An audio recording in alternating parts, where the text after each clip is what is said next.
بسم اللہ الرحمن الرحیم نحمدہ و نصلی علی رسول الکریم۔ آج کی مجلس میں آپ کے سامنے چند اہم اور مفید کتابوں کا تعارف کرواؤں گا، کیونکہ آپ حج کرنے جا رہے ہیں، آپ عمرہ کرنے جا رہے ہیں، آپ مکہ مکرمہ جا رہے ہیں، آپ مدینہ منورہ جا رہے ہیں، آپ بیت اللہ شریف جا رہے ہیں، آپ روضہ رسول پہ جا رہے ہیں، آپ بیت اللہ شریف کے دائیں بائیں جو ہے حجر اسود ہے، ملتزم ہے، رکن یمانی ہے، حتیم ہے، زمزم ہے، مقام ابراہیم ہے، جن کو قرآن پاک میں اللہ نے فرمایا فیہ آیات بینات، یہ اللہ کی نشانیاں ہیں۔ نشانی وہ علامت کہلاتی ہے جس سے انسان کو اپنے راستے کا پتہ چلتا ہے کہ اللہ تک پہنچنے کے لیے یہ ساری نشانی، ایک ایک چیز اللہ کی نشانی ہے، اللہ تک پہنچنے والی چیز ہے۔ اسی طرح مدینہ منورہ میں اللہ تعالیٰ نے بہت ساری مطلب یہ ہے کہ اہم مقامات عنایت فرمائے ہیں حضور کے صدقے۔ ریاض الجنہ ہے، ریاض الجنہ کے اندر جو ہے پھر وہ مقامات ہیں جن استوانے ہیں، پلرز ہیں، اور جنت البقیع ہے، اور اس کے علاوہ جو ہے مسجد قباء ہے، مسجد جمعہ ہے، بہت ساری چیزیں ہیں۔ بہرحال سب چیزوں کا احترام، محبت، عقیدت اپنی جگہ، تو لیکن یہ چیزیں ہمیں معلوم کیسی ہوں گے تاکہ جس سے ہمیں فائدہ ہو۔ تو اس سلسلے میں نے جو الحمدللہ دینی حوالے سے جو کتابوں کا مطالعہ کیا ہے، تو اس میں چند مفید کتابیں میں حجاج کرام کو بتاتا ہوں کہ اس حج کے سفر میں اگر آپ کے ساتھ یہ دینی اور یہ حج کے یہ چند کتابیں ہوں گی تو آپ کا سفر انشاءاللہ روپرور ہو جائے گا، پر رونق ہو جائے گا، آپ کو سفر کرنے کا مزہ آئے گا، ایک ایک چیز کو دیکھنے کی آپ کو اس میں ایک شوق آپ کے اندر پیدا ہو جائے گا۔ اس لیے یہ کتابیں آپ ضرور لیں اور ان کا مطالعہ کریں، شوق سے ذوق سے پڑھیں، ایک دفعہ نہیں 2-3 دفعہ پڑھیں۔ جب بھی پڑھیں گے انشاءاللہ ہر دفعہ پڑھنے میں آپ کو ایک نیا مزہ آئے گا، ایک ذوق پیدا ہوگا، ایک شوق پیدا ہوگا۔ سب سے پہلی کتاب ہے فضائل حج۔ فضائل حج یہ شیخ الحدیث مولانا زکریا رحمۃ اللہ علیہ کی کتاب ہے۔ یہ شیخ الحدیث مولانا زکریا بہت بڑے بزرگ گزرے ہیں، بہت بڑے عالم ہیں، اور بڑی بڑی کتابیں لکھی ہیں، اور اس کے بعد آخر عمر میں مدینہ منورہ چلے گئے، مستقل وہاں رہائش رکھی، اور پھر وہیں فوت ہوئے، اور اللہ تعالیٰ نے ان کو اہل بیت اعظام کے قدموں میں قبر نصیب فرمائی۔ یہ فضائل حج پر انہوں نے کتاب لکھی ہے۔ اس کتاب میں کیا ہے؟ اس میں مکہ مکرمہ کے فضائل ہیں، مدینہ منورہ کے فضائل ہیں، اور بیت اللہ شریف کے فضائل ہیں، اور حرم محترم میں جو یہ چیزیں میں نے آپ کو بتائی ہیں، ملتزم کی کیا فضیلت ہے، مقام ابراہیم کی کیا فضیلت ہے، حجر اسود کی کیا فضیلت ہے، رکن یمانی کی کیا فضیلت ہے، مقام ابراہیم اور زمزم، صفا مروہ، ان مقدس مقامات کا پورا تعارف ہے تفصیل کے ساتھ۔ اور پھر اس کے بعد آپ حج میں جاتے ہیں تو مینا کی کیا فضیلت ہے، عرفات کا کیا تعارف ہے، اس کی کیا فضیلتیں ہیں، ملتزم کی، اور جو ہے جب عرفات سے واپس آ کے آپ جو ہے رات کو قیام کرتے ہیں، وہاں قیام کے کیا آداب ہیں، اور اس کی کیا فضیلت ہے، اس کے کیا آداب ہیں، اس کی ساری تفصیل ہے، حضور صلی اللہ علیہ وسلم نے وہ اعمال کیسے کیے ہیں، اور پھر آپ نے رمی کرنی ہے تو اس کی کیا فضیلت ہے، قربانی کرنی ہے تو اس کی کیا فضیلت ہے، اگر اس کے بعد آپ نے سر منڈانا ہے تو اس کی کیا فضیلت ہے، ایک ایک چیز کی فضیلت کو بیان کیا۔ پھر آپ مدینہ منورہ جاتے ہیں تو مدینہ منورہ کے کیا آداب ہیں حاضری کے، مدینہ منورہ کی کیا فضیلت ہے، اس کی کیا عظمتیں حضور نے بیان فرمائیں، مسجد نبوی کی کیا فضیلت ہے، مسجد نبوی میں نماز پڑھنے کی کیا فضیلتیں ہیں، اور ریاض الجنہ کی کیا فضیلتیں ہیں، ریاض الجنہ کا کیا تعارف ہے، ریاض الجنہ کے اندر جو پلرز ہیں جن کو استوانہ عربی میں کہتے ہیں، استوانہ عائشہ ہے، استوانہ لبابہ ہے، اور استوانہ حنانہ ہے، استوانہ تہجد ہے، استوانہ سریر ہے، مطلب یہ ساری چیزیں ہیں۔ اور پھر وہاں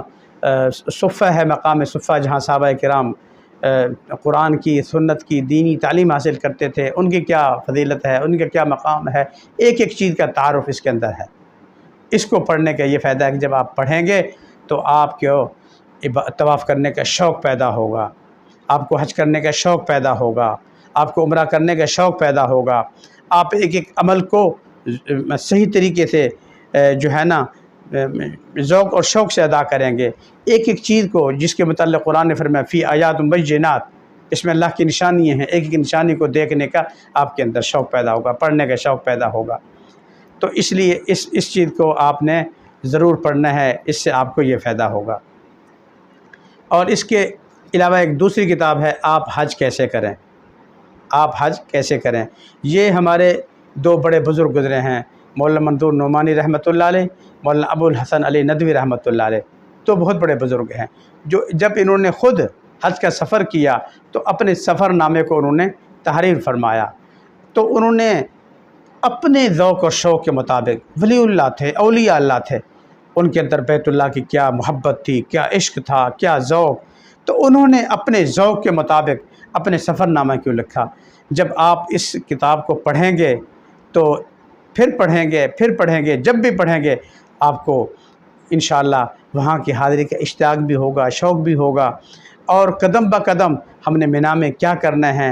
اور وہاں قیام کے دوران ہمارے اندر کیا شوق، کیا ذوق پیدا ہونا چاہیے۔ آپ وہاں پھر جو ہے عرفات چلے گئے تو وہاں آپ کے اندر کیا کیفیت ہونی چاہیے، کیا عشق ہونا چاہیے، کیا محبت ہونی چاہیے، اور آپ کے کس ذوق سے آپ نے وہاں دعا کرنی ہے، کیا ذوق آپ کے اندر پیدا ہونا چاہیے، اس سے آپ کے اندر وہ ذوق پیدا ہوگا، وہ شوق پیدا ہوگا۔ تو اس طرح ایک ایک جگہ کے انہوں نے جو ہے نا اپنے سفر نامے کو بیان فرمایا۔ اپنا سفر نامہ پھر ایسے اولیاء اللہ کا سفر نامہ، اس کا اپنا ایک مزہ ہے۔ میں جب بھی سفر میں جاتا ہوں الحمدللہ اس کتاب کو اپنے ساتھ رکھتا ہوں، بار بار پڑھتا ہوں، اور پھر جہاں جاتا ہوں وہاں کے آداب کو بیان کرتے ہوئے اس کتاب کی باقاعدہ تعلیم کراتا ہوں اپنے حجاج کرام جو میرے ساتھ ساتھی ہوتے ہیں، ان کو یہ چیزیں پڑھاتا ہوں تاکہ ان کے اندر بھی ذوق اور شوق پیدا ہو جائے۔ تیسری کتاب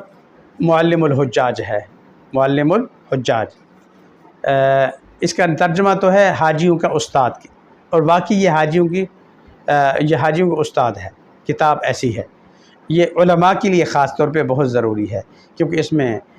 بہت مسائل ہیں، ایک ایک مسئلے کو بیان کیا، تفصیل سے بیان کیا، لیکن اس کو پڑھنے کے لیے، سمجھنے کے لیے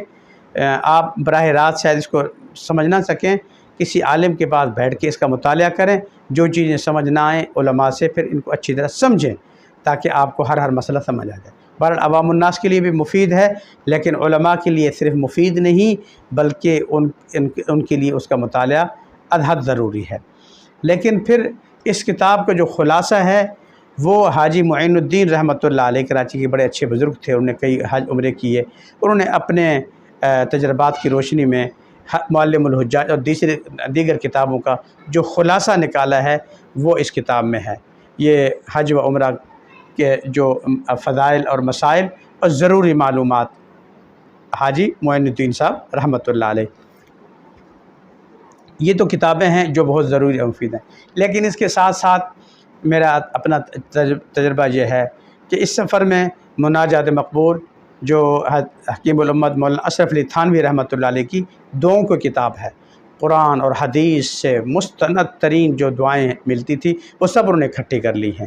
آپ ساری دعائیں ایک دن میں پڑھ سکتے ہیں، لیکن انہوں نے 7 منزلیں بنائی ہیں کہ ہر روز آپ کچھ حصہ پڑھ لیں، دوسرے دن دوسرا حصہ پڑھ لیں۔ لیکن حرمین شریفین میں اللہ تعالیٰ آپ کو کھلا ٹائم دیتے ہیں، آپ ساری کتاب کی ساری دعائیں ایک دن میں پڑھ سکتے ہیں۔ اللہ نے موقع دیے ہے، آپ ریاض الجنہ میں بیٹھ کے ساری دعائیں پڑھ لیں، آپ کو بیت اللہ شریف میں اللہ نے موقع دیا وہاں بیٹھ کے ساری دعائیں پڑھ لیں، بہت جامع دعائیں ہیں، اور ان کا ترجمہ بھی ساتھ پڑھ لیں